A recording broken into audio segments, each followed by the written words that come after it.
Nananatiling si Vice President Sara Duterte ang pinakapinagkakatiwalaan sa mga pangunahing opisyal ng gobyerno sa bansa.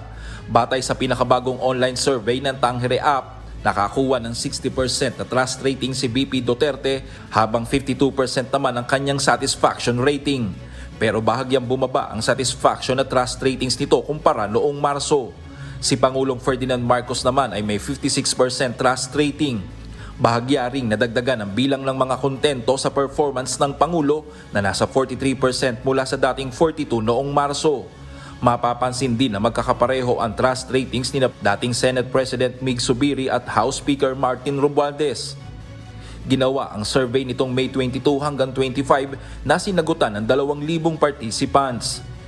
Sa isa pang survey ng Tangere App ngayong buwan, lumalabas na bahagyang tumaas ang bilang ng mga Pilipinong sumusuporta sa panukalang pagbabago ng ilang economic provisions ng